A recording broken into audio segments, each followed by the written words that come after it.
University. So I want to call on Professor Beth Kaplin to share our own experience as well.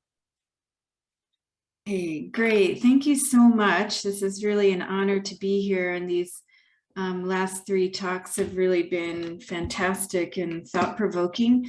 And I hope you can see my slides. And yeah, is that okay? You can see and hear me okay? Okay, great. So I'm going to just start by, I hope this is going to advance.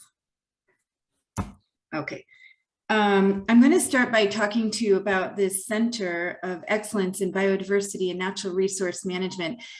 This is maybe an example of how we can engage at universities in countries on the African continent, can engage with the diaspora, because I'm going to tell you a little bit about my observations and where we really can use people and their expertise and their passion.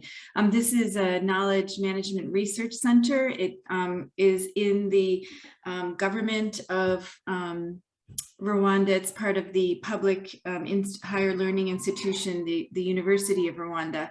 And I was asked to be appointed the first director in 2017. So I've been working to get this center off the ground. And we can ask why a center of excellence in biodiversity. It's because, as with many countries here, it's sitting in a biodiversity hotspot, very high endemism, and we know that biodiversity and functioning ecosystems are important for achieving sustainable development goals. And this center was actually called for by His Excellency President Kagame. And we also know that there's often scattered data. It's very difficult to get data together to create information and documents that can inform policy and management. So I want to just explain a little bit about why I'm here at University of Rwanda and why I'm with the center. I was doing my PhD, my master's and PhD here in Rwanda from in 1990 up through 1994. And after the genocide against the Tutsi, I did make a big decision. Should I go back and work in Rwanda? In fact, I was even thinking my PhD research was quite useless at that point. But I did make a decision to dedicate my career to coming back here. It was very much an eye-opener to see how the country was rebuilding. And with colleagues at the university, there is a lot of talk about we are rebuilding, we are creating something, we are contributing to the country and to the region. And I found that very, very inspiring, especially after the experiences from 1991 to like 1994, 96. So that's mainly why I'm here now, and really inspired by especially the students, the youth that I get to work with here. And so back to this center, which was brought to the university because we had created these undergraduate and master's programs in conservation biology. The center is really focused on research and monitoring, education and awareness raising, and bioprospecting or valorizing biodiversity.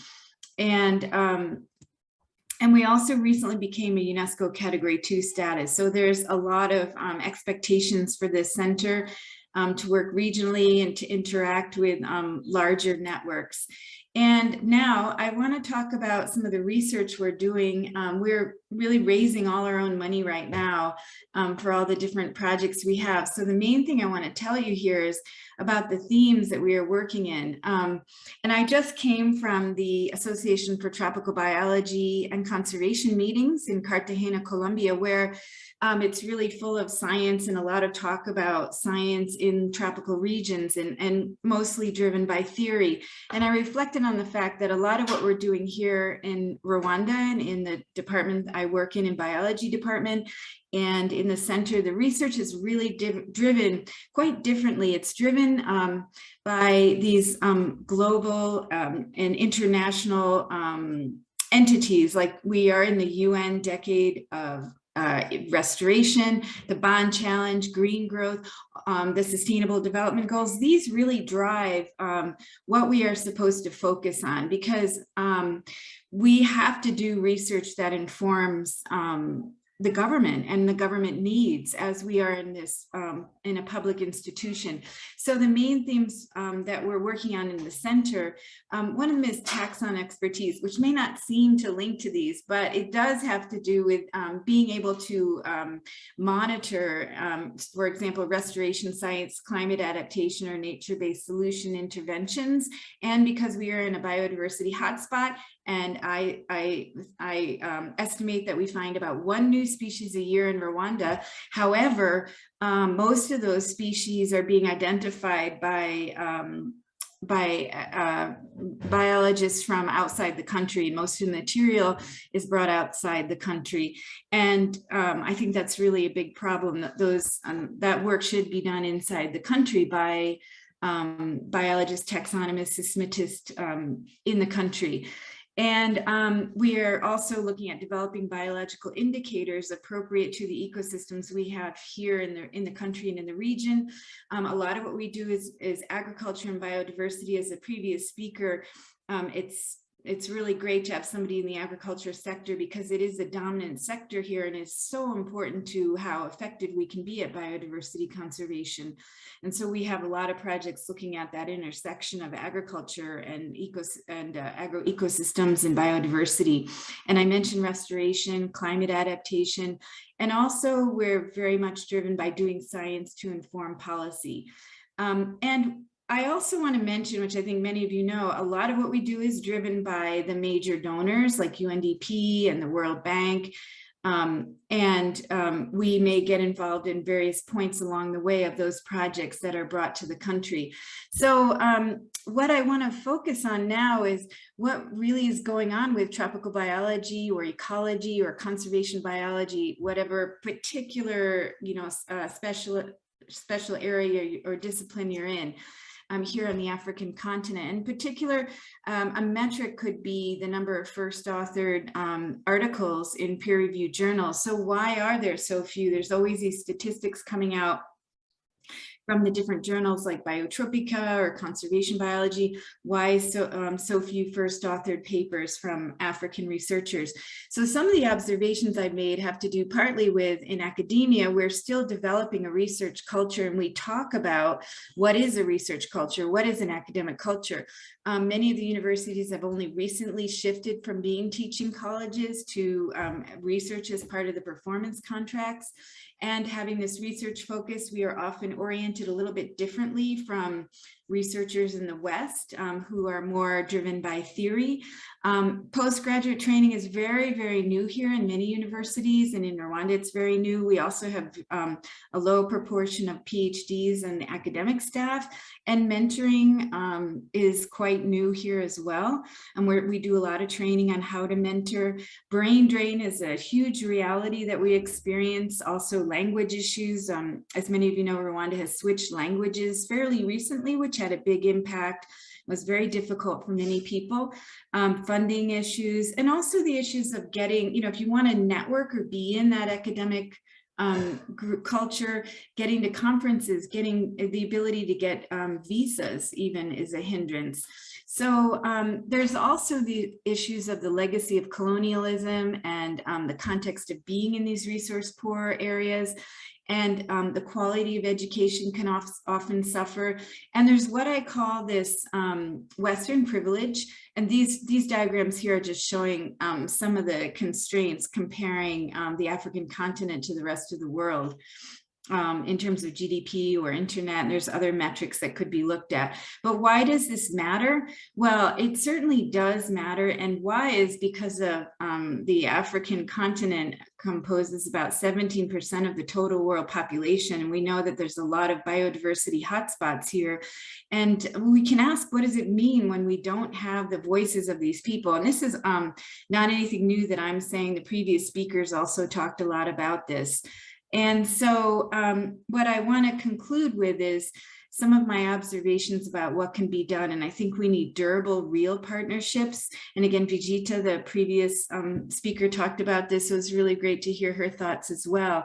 And there's been all these papers that have come out about parachute science and helicopter research.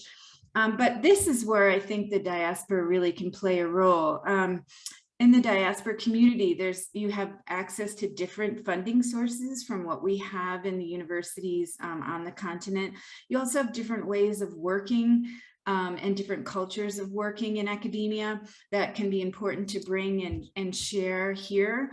You bring in different networks and different language skills, which are important to overcome some of the constraints with proposal and manuscript preparation. And where we can really use the diaspora community is in training programs and workshops, because often we're lagging behind in being introduced to, say, new statistics or new approaches in new technologies. Also in mentoring masters and PhDs, because we do lack PhD mentors. And also getting involved in collaborative research projects. My experience in the center is that we have so many collaborations going on, and it's really how we succeed is with these international collaborations, whether they're South-South collaborations or sometimes we have South-South with North collaborations, but these are really how we can succeed. And I think this is a huge role that the diaspora community can play. And also some simple things like giving seminars about your talks, because there's a lot of seminars going on in some of these different research institutes and centers around the continent, where we can find out what you're doing and then start to make these collaborations. But I think this database that Israel mentioned that's being developed is a brilliant idea, and I'm really excited about seeing that. So that's basically what I wanted to mention. I'm just going to end with a couple of things that I'm kind of excited about. Some of our flagship projects. We inherited the National Herbarium of Rwanda, and goodness, we really need help with the National Herbarium, and we're developing zoological collections. We have great research staff here, but there's so much to be done in these kinds of zoological collections because most of them are held outside the country, and there's a lot of data out there to start looking at time series and climate change. So I really thank you all for listening, and I really am appreciative of this, this symposium. Thanks so much, everybody, for listening.